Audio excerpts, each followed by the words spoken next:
জয়গুরু, সবাইকে জয়গুরু। বন্দে পুরুষোত্তমম। পরম প্রেমময় শ্রী শ্রী ঠাকুর অনুকূলচন্দ্রের সহধর্মিণী জগৎজননী শ্রী শ্রী বড়মার আজ শুভ জন্মদিবস 133তম। তো এই জন্মদিবসে আমরা তাকে যে যার কেন্দ্র মন্দিরে পালন করছি মানে তার নাম গুণকীর্তন সব কিছু। কিন্তু যিনি প্রিয় পরমের সেই সহধর্মিণী হয়ে জগতের বুকে আসেন, তিনি কিন্তু কোনো সাধারণ নারী নন। তিনি যুগে যুগে আসেন সেই জগতের নারীর দিকে শিক্ষা দিতে, কেমনভাবে চললে এই সংসার জীবন, সমাজ জীবন, দেশ সব কিছু সুন্দর হবে, তাই তিনি শেখাতে আসেন।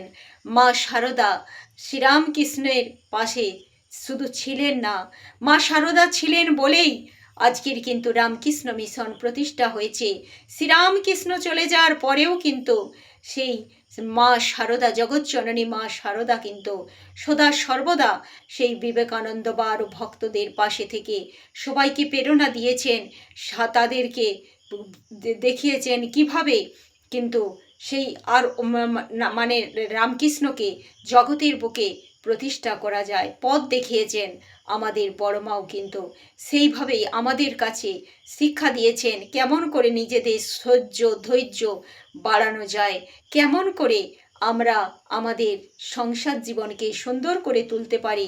নারী জীবন সার্থক তখনই যদি আমরা আমাদের সংসারটাকে সুন্দর করে তুলতে পারি। নারী জীবনের সার্থকতা এইখানে, নইলে আর সেই শ্রী শ্রী ঠাকুর নারী নীতি গ্রন্থে বলেছেন না, নিষ্ঠা, ধর্ম, সেবা, শুশ্রূষা, সাহায্য, সংরক্ষণ, প্রেরণা, প্রজনন, এই 8টি বৈশিষ্ট্য নারীর মধ্যে থাকা দরকার। আর ইহার একটিকেও হারাইলে তোমাদের আর কি রহিল। নারী জীবন সেখানেই সার্থক। আর শ্রী শ্রী বড়মা সেসবই দেখিয়েছেন। তিনি প্রতিটি এই নারীর বৈশিষ্ট্য তার মধ্যে মূর্ত হয়ে উঠেছিল। তিনি জগৎকে দেখিয়েছেন কাকে বলে সেবা, কাকে বলে নিষ্ঠা, সেই ধর্ম কাকে বলে, শুশ্রূষা কাকে বলে। শুধু নিজের স্বামী, নিজের সন্তানদের নয়, যাদের সাথে কোনো রক্তের সম্পর্ক নেই তাদেরও তিনি সদা সর্বদা পাশে থেকেছেন মায়ের মতো। সবাইকে তিনি পথ দেখিয়েছেন কিভাবে ঠাকুরের হয়ে ওঠা যায়, কিভাবে জীবন বৃদ্ধির পথে এগিয়ে চলা যায়, কিভাবে সংসারকে সুন্দর করে তোলা যায়। বড় মাই দেখিয়েছেন কত কম অর্থ বা কম জিনিসের ভিতরেও সন্তুষ্ট থাকা যায়, কম অর্থের ভিতরেও কিভাবে সবাইকে নিয়ে আনন্দে থাকা যায়, সেই সহ্য ধৈর্য শক্তি কিভাবে বাড়ানো যায় নিজে আচরণ করে তিনি কিন্তু সবাইকে দেখিয়েছেন। তাই যত আমরা তার বই পড়ব, তাকে স্মরণে মননে চিন্তনে রাখবো, তবেই কিন্তু এগুলো আমরা জানতে পারবো, নইলে কিন্তু আমরা কিছুই জানতে পারবো না।